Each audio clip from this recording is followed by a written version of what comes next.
Donny is smoking now? What is he going to do next?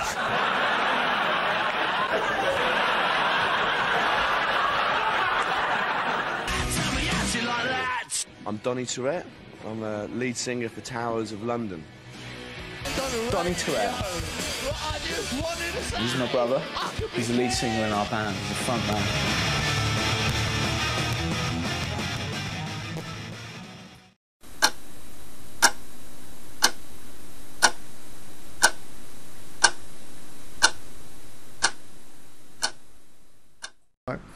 We're joined now by Donny Tourette. How are you, man? I am good, mate. You right? I'm okay. I'm not so bad. I'm going to be like absolutely upfront with you. Oh, good. About this. No, it's all right. I think it's okay, and I think this tells you about me as well as learning about you. I did have to walk to get here. I've heard this. Yeah, we heard this. Yeah. Holloway Road, what happened? Oh yeah, I was just getting the bus. I was coming from Hackney, and all the buses got pulled over. Okay.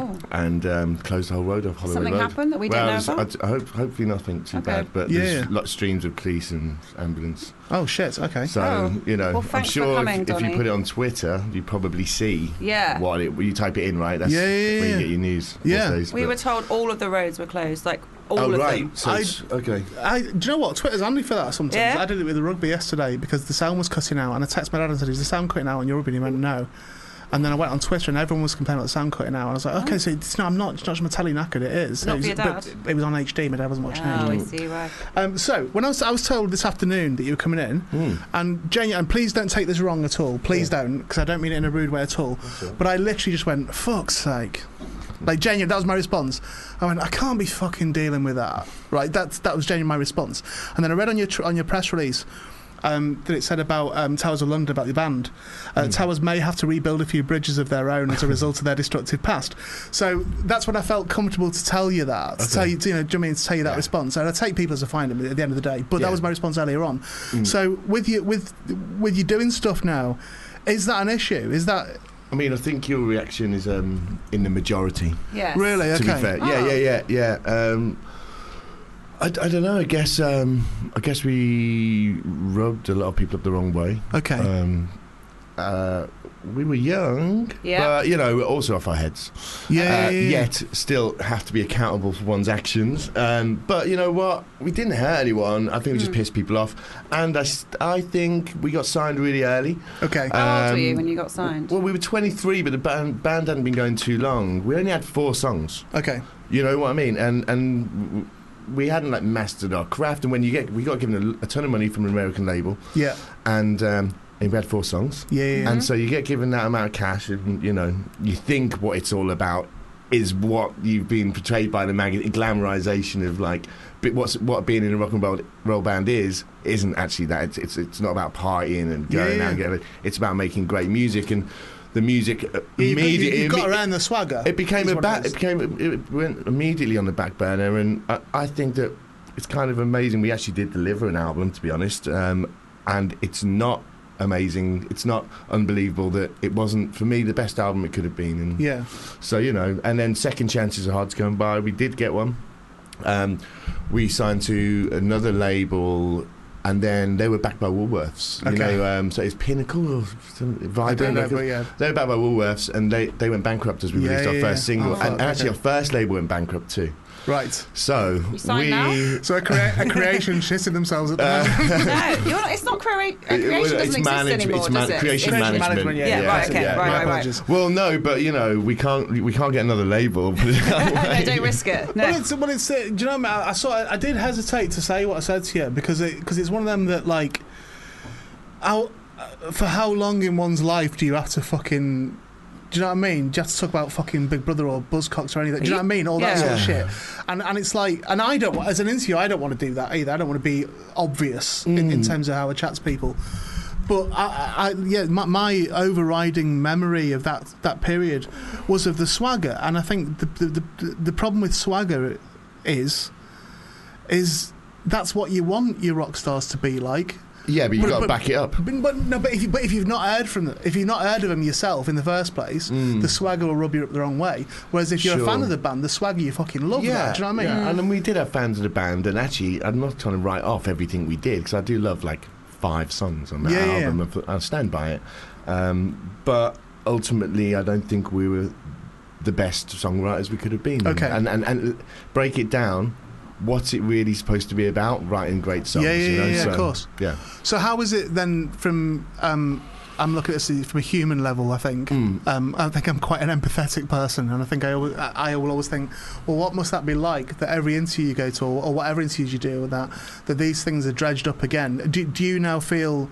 Are you just sick to the fuck of it, or is it that your shoulders are back and you're like, no, I'll take that on the chin. I think what's strange about it is it's such a small moment in time. And really it goes to show, like, just a small moment can have such a massive impact and affect you for the rest of your life. I mean, I went up, so never mind the Buzzcocks, I had a nightmare. Do you know what it was? Confidence. I had no confidence. You had no confidence? No, I was, okay. So basically, if we want to get into it, I guess the reason why all the bravado and the swagger existed, if I'm being honest, is because I was a scared fucking kid. And so what did I do? I hit the bottle. So my way to deal with it was go, well, shit, do I want to go on that? Or the Big Brother especially. And to deal with it, I drink a bottle of vodka before I went on. Right, okay. Now, all that does is make it worse. At the time you're going, this is a good idea. Until you wake up the next day.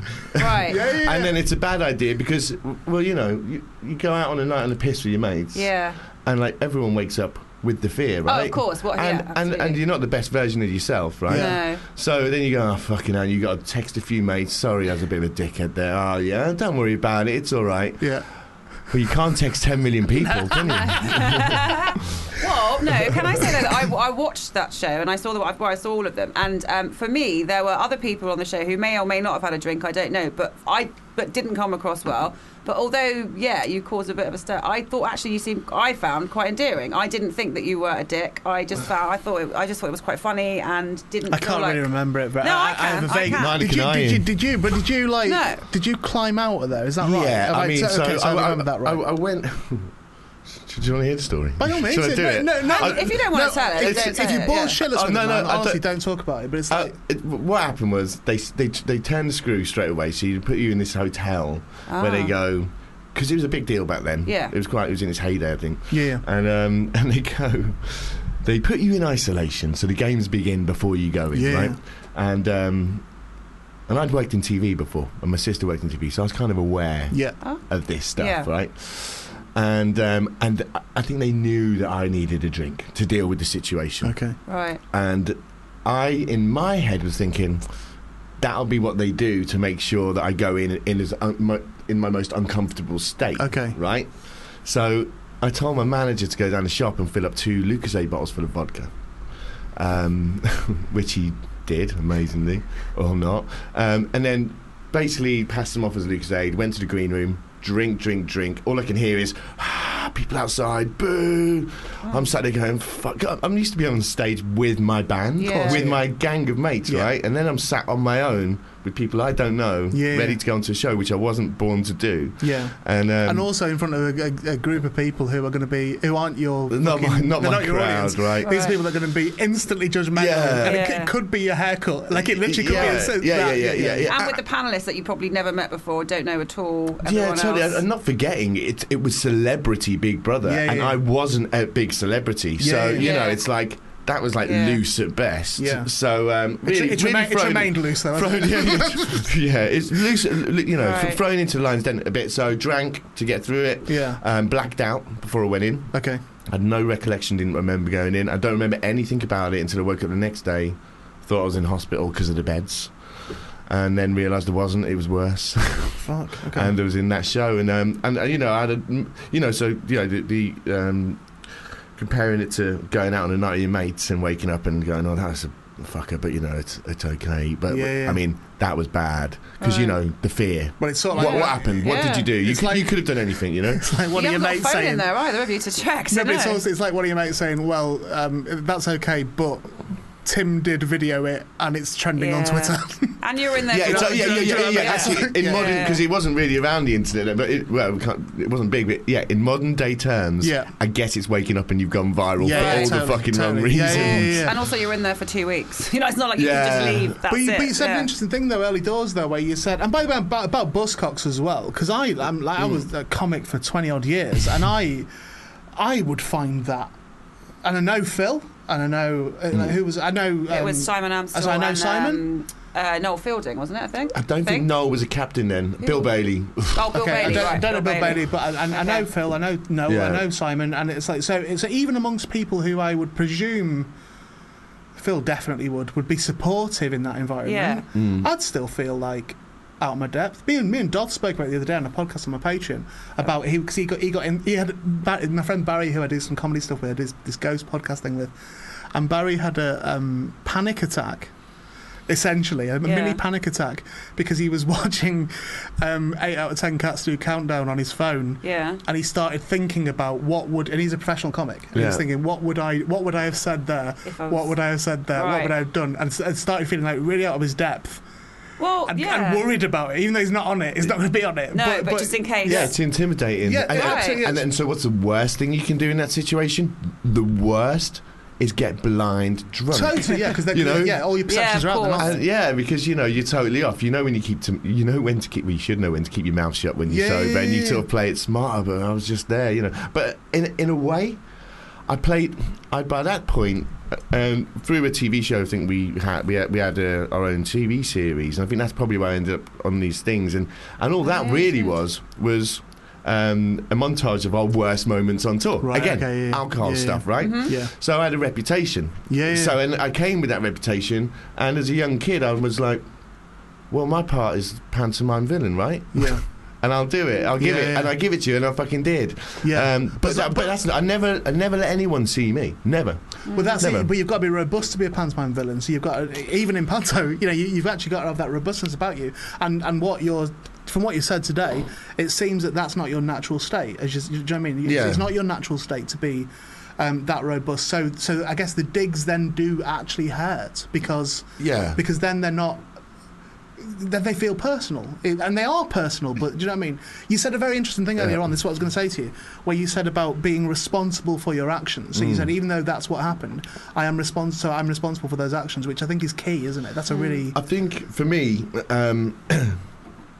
accepting any situation you get into is your fault. Yeah. Is a major thing to do. Because if you say, this happened to me and that happened to me, and it's always someone else's fault, right? Yeah. It means that you've never got any control. So if you can own it, that means you can change it. But what about when it is someone else's fault? I think you just take yourself into your situation. Wherever I end up, I led myself there. Right. I genuinely... I can't think of a thing that's good, that's bad, that's happened to me that I can blame on anyone else. Right, okay, okay. But again, with Buzzcocks, I feel like didn't feel like you came across. I can't even remember what happened. I just knew there was something. I thought you were funny, and I guess on that show, you're with comedians, and there are people who are not comedians, so it's thrown into that environment, and there tends to be one person they'd particularly go, where they did it with Dappy, and they did it with other people. Were you sat left of Phil?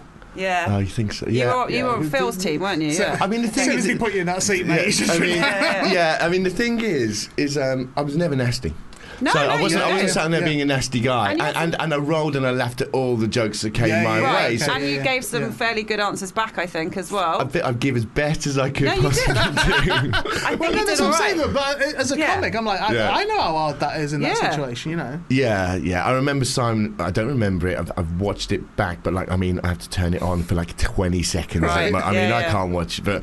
But Simon Amstel going, he's a professional comedian, Donny. What are you doing? And me now is sat there going, yeah, Donny, what are you fucking doing? But better that you did that, I think, than get angry or storm off or get in a mood about it, and then better that you kind of laughed along with it. I honestly don't think it didn't feel as bad for me as obviously for you. No. But I was in on it. You see, I was playing along. I got really hated. I got hate mail for you? Well, I got a lot of people who got it, and they're like, "You were a good laugh." Yeah. But a lot of people took it.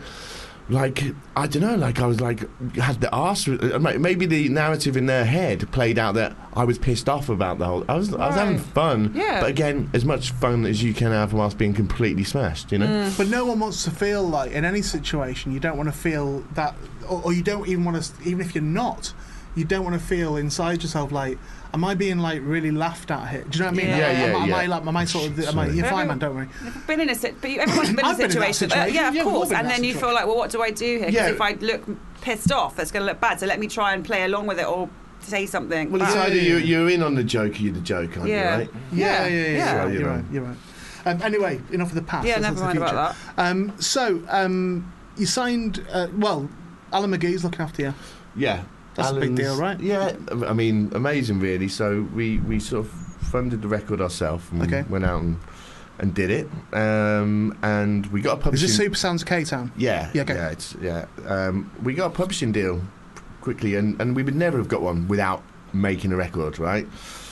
So we took a chance and we signed a deal with an American label, which I think is the only people would have taken us. Okay. An English label just wouldn't go near us. Yeah, okay. Right, okay. Just bad rep, you know, and you know, in the days of like either you're a big band and nostalgic, but you're big, right? So Cooking Vinyl might go near that, or whoever, or you're new and you're young and you're cool, and unfortunately, we don't fall into either of them brackets. Do you know what I mean? Yeah. So you know, I don't blame. It's a tough sell, and also they're going on past glories or whatever. So how would they know how to judge? But the thing that we did before we made the record is we decided we did want to write some great songs and actually write about something, stuff that meant stuff, and I don't want to sound like a middle-aged man, but when you're 22, although people like Alex Turner baffle me that he could write lyrics like he did at 18, I just can't get my head around Cuddles in the Kitchen to get things off the ground. He's like, sounds like a guy who's lived, and when I was that age, I was just talking about cheating on my girlfriend, getting fucked up and doing drugs, and that was it, right? There was nothing there. 10 years later, I've been through shit, you know. I've actually lived. So I can maybe write a song which means something, and if it means something to me, then other people. So for me, it feels we're doing stuff of worth and of value, and I'm really got it in me to waste my time writing songs that don't mean anything. Right. At least in some. I mean, there's nothing wrong with writing a great rock and roll tune which gets people off and stuff, but I just prefer it if we can touch people in some way. Yeah. So have you maintained as a band throughout? Or did you? Two of the guys left early doors. We weren't getting on, to be fair. We were all best mates at first. Classic. I think a couple of girls maybe turned up and divided the camp. Okay. And then they. Well done, Nat. No, it wasn't me. It's usually you. and then you know we were playing with the Prodigy around that time, and I think that them guys got on pretty well with them. And the next thing is we had an email from that they'd sent to our manager saying, you know, they'd had a better offer with the Prodigy, and you know we had a UK tour like 2 days later, and they just bailed, you know. I fucking love these stories. And so we had to bring in a couple of guys, like I mean, because that would have broke us like that. Of course, it crippled us basically. Yeah. And I don't hold it against them, by the way. Because I understand their situation, and money wasn't good, and things were rocky, and we weren't getting on great. And they had one chance. I mean, Prodigy asked you to play with them, and they're thinking, "Fuck me, maybe this is it," you know. And so you know, it didn't work out for them with that. But I'm sure they had some good times. But we had to continue. But no, the band eventually we never, because it's me and my brother who started it. We never like quit the band. We never went. To be honest with you, at the time, it's like 2010. We'd had another 2 deals and another single. Shows were getting smaller. And I didn't think anyone fucking cared enough to make some big statement like, "Oh, towers are over." It's like, get the hotline ready. So I was just like, do you know what? Why announce it's over? Why don't we just go away? Just do whatever everyone do what they want to do. Yeah. And then that way you don't have to make a big comeback no one cares about either. Right. But it's true, isn't there? I think the time out, unannounced time out, it does make something like a soft relaunch like more effective. Like it actually does. So if you've not made a big deal about splitting up or not working together anymore or any of that, then you remain in people's subconscious psyche certainly. So then when you... Like, I'm not, again, no disrespect, I've not thought about you for fucking years. Like, do you know what I mean? Until today, until your name, I was like, I know who that is. So the fact that I knew who that was straight away, and admittedly I was going, oh fuck. But no, but the fact that I knew who you were means that you're in a subconscious psyche. So it means that when you come back with something like this, and particularly something that, from what you've said today, and from the little bit I've read in the press release and that, it seems like it's all for the right reasons now. So you said before about you didn't have enough gear, you didn't have enough sort of fucking songs anyway. And life experience. Yeah, didn't have any of that. Totally. And I'm obviously a young soul, so it's not like it was in me. Yeah. I had to go through it to write about it. So that could be a promising thing, couldn't it? Really, in terms of you'll definitely have to have interviews like this again, where people bring old shit up again. I hope so. I don't know. I mean, it depends on whether. I mean, people do know the name of the band. That's like it's a weird thing, right? Because we're not a massive band, but people know the name. So obviously that's down to certain TV shows, press. We were in press a lot. We were right about. So I mean, so if you look at it from this point of view, for a new band, just trying to get heard or get anyone to sit up and take notice of you, no matter how good you are, virtually impossible. So if you look and you flip a negative into a positive, people know who we are. We're in the psyche, right? Yep. So then it's a case of, can we connect with them with our new stuff? And the few people who've heard the record has been really great, feedback. And but I still don't think that, for instance, we've been completely ignored by the major magazines like they're not like Rock and Roll magazine anymore. Online only. They're online. Okay. But like Enemy or all the major radio stations have just like custard pie. So Oh, cheers. sorry, I hate it's fine. But you think maybe Radio X would be a shout, but it hasn't happened, and so in a way, getting the because we didn't exist when. We weren't around during the Facebook and Twitter splash. All of our press was just before people got on that. So our followers are like low. Yeah. So it's not like we can just reach out, push a button, and then we've got 30,000 people going, oh great, if you check this out, and they share it. Yeah. We got few, Yeah. So it's like we're kind of dependent on press and media to make it.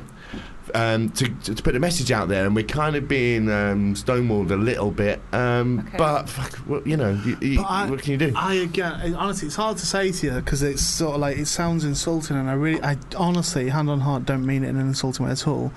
Because I have this fucking weird analytical thing always about everything, and here's how. If you weren't in the room, here's what I would say to Nat. Right, let's do that. So I would say, the situation here is, and now knowing what you told me, by the way, Donny, from today, I would say, so they weren't any good when they started. Like, they didn't have enough stuff. Enough songs. So they weren't, so of course they couldn't back that up. Yeah. And you had a lead singer there, you had a personality there who was swaggering the fuck around, giving it the big I am, and he didn't have anything in the fucking boot. Right. So, as a result of that, they become... they lose credibility. So people see it as again, for want of a much better word, as a joke. It's like, this is a joke, this is pathetic, whatever. But when you are at that level, and then you do something fucking ace, when you then do pull the fucking Ace album out of the bag, that's actually better. I genuinely believe this. That's better because your fucking incline is steeper. Right. So if you were just a middling band that people were like, yeah, they're all right, whatever, I can take or leave them. Like, fuck it, I interviewed a bloke out of Flock of Seagulls earlier on. Perfectly nice bloke. Yeah. Perfectly great album that they've done. But I'm like, and I actually said, did you ever stop? Or I don't know what, I don't know. I don't know what your big hits are. I don't know what your, but I know you were successful and you've sort of middled on. But for something that is perceived as lower down, when you do something amazing, then the incline is fucking huge. So it's more impressive. Sure. It feels more impressive, even though it's not. No, it's not. I know what you mean. Yeah, and it's a shock. But for me, I think the key to what you just said is when you're lower down and you're down in the depths, and you do something amazing. And for me, that's the only way we were ever going to do something amazing. Right. Okay. Yeah. Is to hit rock fucking bottom. Right. Okay. So it's Because if we just coasted, you know, and we did all right, then you know you can get averageness from that, and well, whatever anyone thinks of the music that I've made or we've made, it comes from deep within, and we fucking mean it, and it came from, it was born out of having fuck all, and you know, when you've got nothing and you've got to really prove to the world, you know, have we got something to? I mean, who wants to come back and be a joke? But if you come back and you go, we're giving absolutely everything. Yeah, that's it, and you can't do any more. But you can only get to that point if you go down to that low place. Absolutely that, and I know from my own personal experience of being. I'm honestly not bringing it back to me. I'm using it as an example. That I felt that a few years ago. That I was like, I'm fucked here. Like I really felt I was in a double act, and we stopped, and it was like, I'm fucked. And then as a result of that feeling of like, I've got to fucking just do something because all my safety nets have gone, all my support beams have gone. Sure. And then we did the Parapod. So, but the Parapod would never have happened, would never have been a thing if me and Ed had carried on working together. It wouldn't have happened. So, and I didn't want to carry on working with Ed, by the way. This is the person in the double act. Yeah. Not Barry, this is a different person. I'm not in a double act with Barry, that's very important. We just work together, it's not a double act. But yeah, it's but that was a feeling of like, this is fucking make or break, man. You know, like I've got to create something. Big change for you, from isn't it? not a totally different to what Ed had done before. Yeah. Totally different from the persona that I had and all that sort of stuff. It was very much me. It's far more me than the other stuff was. But and it hit really well. And it's sort of, but the relief of that I now feel is more like, God, that was close. Like, you know, genuinely, it's like, that was fucking close. Because that could have just sent me off from doing any comedy stuff or any released work ever again. So I think, and this doesn't mean that this is going to be a huge success or anything. It doesn't matter. But I do feel strongly that if you're in the shit, or if you're at rock bottom, and then you put your heart, as you were saying there, and you put your heart into something, this sounds dreadfully condescending, and I really don't mean it to be at all. When I feel like I'm talking down to you, and I really don't mean to be. That's then the measure of the man, I think. You know, that's the measure of the person, whatever. But I feel that if you're still creating, then you must be meant to create. You must be. Yeah, I think you know. It's, look, no one was asking us to come back. Yeah. No, but that's good. Yes. I honestly think that's good. So you know, something in us is stirring inside, and and I guess when you feel, if you feel you meant, look, loads of people feel they're meant to do something, and it doesn't work out for everyone. But I said recently, it's like you were a long time dead not to follow your dreams, you know, and so like, what's the worst that can happen? You have a go. Yeah. You have a go. You end up on this fucking show. But you've got Alan McGee though. But you never to say you never. No, what I mean is though. Can I just say you never? If you look back, although actually this goes slightly against some of the things I was just saying. That's all right. You don't normally regret the things that you do. It's the things that you don't, right? And like, you know, as long as that's not getting pissed on Buzzcocks and Big Brother, then that's a really good statement to have. But you know, so just say we had this burning feeling, we're like, oh, I'd love to do that, but I'm a bit scared that no one cares, or I'm a bit scared that everyone's going to be an arsehole about it. And then we never did. And I'm sat there as a 60-year-old man going, oh, I never did have a go, you know. And it's like, well, you know, have a go. But it's like the story you've told today. It's just so obvious what happened, and honestly, I don't. With all due respect to McGee, like genuinely all due respect, don't matter. It don't matter how fucking nice your manager. It's irrelevant. It's irrelevant. It's irrelevant, but it also means that he's got a very good track record with people. No, but if he's taken you on, he has got to have something to sell. So he's got, well, to be fair, the album landed in McGee's. Well, actually, it didn't land in his lap. I'll tell you what happened.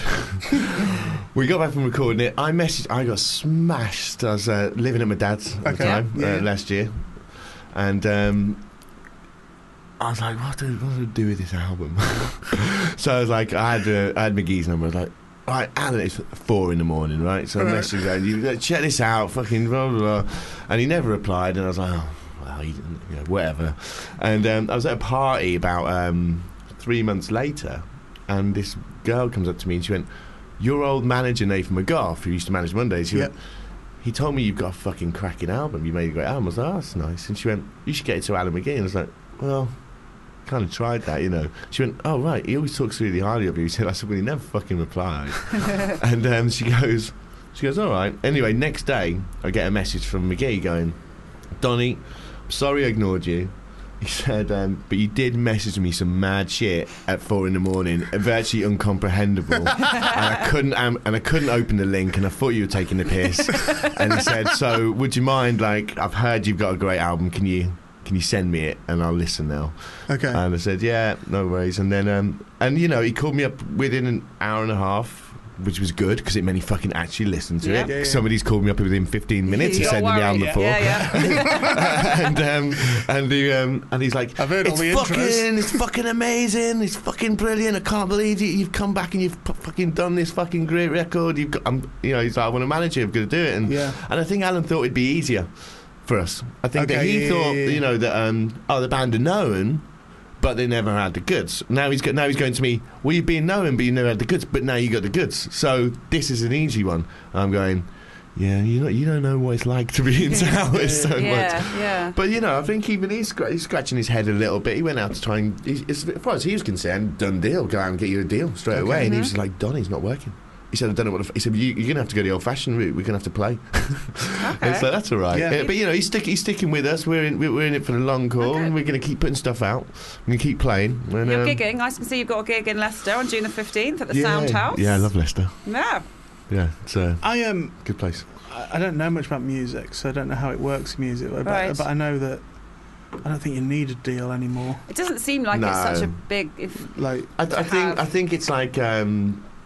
With a deal, I guess comes things like they pay for your marketing and PR and video pay for 20 years. Yeah. And videos, photo shoots. So really, it's a fucking bank loan. They're a bank. Record labels are banks, effectively.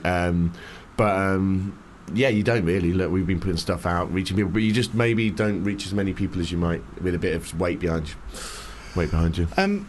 We've got to wrap up really, but it has been, you know, contrary to my initial, and this always happens whenever I'm told a guest and I go, I will say that Ian does say about most guests. I don't think that's fair. I think it's people that I've heard of, generally speaking. Yes. What am I going to talk to them about? No, but they also fall into a certain bracket, most of these people as well. So I think, June Sarpong was the last one I recall doing it about. June Sarpong, you weren't sure. Who loved her. Fucking fell in love with in over 20 minutes in this room. She was just amazing. Yeah. And you hadn't seen Pole Dark last week, but you got on very well with Elise. That wasn't. You know, at least you're honest. Yeah. Well, no, but I mean, what's the point in not? You know, it's like, what's the point in sitting and giving a load of waffle? What's the point in me writing a song that doesn't mean anything? Try and put honesty into your art. This is your art. I'm trying to be honest within a song. You're trying to be honest within this interview. It's your art. It's what you do, right? So it's not somebody going on This Morning and giving sound bites isn't actually going to sell anything unless they're already hugely famous and people will go to their shit anyway.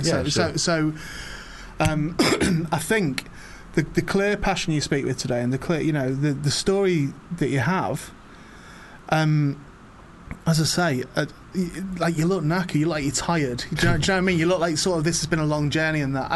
It's been a long journey to get to the studio, isn't it? With the bus situation. No, but do you know what I mean? But I can only imagine like how, and that's why I tried to relate it back. I've split up with the missus as well, mate. That doesn't help. Yeah. Not today, I hope. No, do you know what? That's for another show. Was that Nat again? No, oh no, we've had a lot to deal with today. She's not called Barbara, is she, by any chance? That's something that we talked about earlier on. Yeah. I'm sorry, man, to hear that, but I think that I think there's a bit of fight in you, though. Do you know what I mean? And I think, certainly it appears that way. So I think it's a different time now, and I think the nature of the beast is very different now as well. So that's the title of one of our songs. Oh, Get great. it? Actually, Alan McGee's favourite one off the album. Is it? Okay. Okay. Yeah. So there you go. But I do. I think that's. I quite like a rough journey. Like, do you know what I mean? I like hearing about it. Well, Rocky wouldn't be any good if he fucking won from the beginning, would he? If he just fucking walked out and dropped Carl Weathers. Yeah. It's like, you know, it's like, oh, he's won again. Oh, he's won again. Yeah, but I also hugely empathise with the journey and how tough the journey is. So it's that sort of thing of. But it builds you though. It does help you. It does help you. It does, but it can break you as well. You know, it can. And I don't think there's any shame either way. No. Yeah, sure. But ultimately, I don't think there's failure in anything. Okay. I think Okay. if you're having a go, I think you're all right, no matter which way it falls. You know. I think I've sounded like awfully condescending in this interview. Yeah. No. No, but I really do. Do you know what I mean? What do you think, Donny? I don't think you have. No, No, I think you've it- been giving. Because I feel like actually there's feel- shades of you being similar in certain respects when you've talked about similar Yeah, situations. yeah. And what you're Journeys. doing is, Well, yeah, exactly. the I journey. can empathise with that feeling Right. of like you fucked something up, or that feeling of I've got nothing. I don't know what to do, but Yeah, I still yeah. got this artistic fucking thing that I want you to do. Well, I'll tell you what. From walking in here and you apologising beforehand for mentioning Big Brother or Yeah, things yeah, like yeah. that. It's 'cause I think no, that's no, but, apt yeah, to but you're talk saying, about you're that. saying that's a cheap in or whatever. But from genuinely, I feel like I've had some therapy today. Oh fuck, my don't do God! that. No, that's lovely. So, like, it's And- actually been from you thinking it's a run-of-the-mill interview and sorry for asking No, I these don't think questions. that. I actually don't think but yeah, that. but you were worried that you were thinking that. Oh, I hope you're not bored of being asked this all the time. Oh, It's yeah, been a okay, very yeah, therapeutic Okay, fair enough. interview. So Can you get one of my invoices out, mate? Doing the blue. For the hourly rate, the hourly the and blue then the ones are- radio sign comes blue off and ones it's in the Fubar therapy, and it's like I'm in the game. Yeah, your first session's free actually, but Well, actually, saying that, I have just booked myself into therapy for the okay. first time, Okay. and the first session is free, and that's on why do you feel that? Why do you want to do that? That's a personal question. Yeah, you definitely. don't have to answer that. Do you know? No, I will. I'll tell you what it is. I think I picked up a load of bad habits when I was a kid, Okay. and I won't go into what they all are, but it's pretty standard stuff. But the thing is, I think I'm bored of them. Okay. I want to get rid of them. So Yeah. that. Okay. I get that. No, I totally Yeah, get that's that. actually fair. Yeah. Don, it's been honestly a pleasure to chat to you, man. It has. Like it really Yeah, has. you too. The reason I'm trying to wrap up now is because we've got 5 minutes left of the show, and gotta your play track his is song. 3 minutes 49. Hey. So it's Green Eyes. I'm going to whack that. This Oh, is Towers of great. London. We'll for the, wrap it up, and then I'll just put Star Wars on the back of that song. It's the Star Wars scene that we end the show shall I with. shall I nice. just end the show? Yeah, I think yeah, you have to now. right. You have to. Thanks for joining us. It's been Cheers, it's been I'm always, it's the second show I do in a day, and I'm always Right. tired That's all right. in the pre-record. And it's cheered me. I started the show in a really bad mood. You were didn't in a I? fucking I'm in a foul terrible mood. It was mood. horrible. I've cheered up now, so thank you, Donny. It was the worst I've ever seen of you. Yeah. But yeah, we're going to play you out now with Green Eyes from Tower of London. Best of luck with it, man. Cheers, man. Genuinely. Thanks a lot. Cheers, guys. See you next week.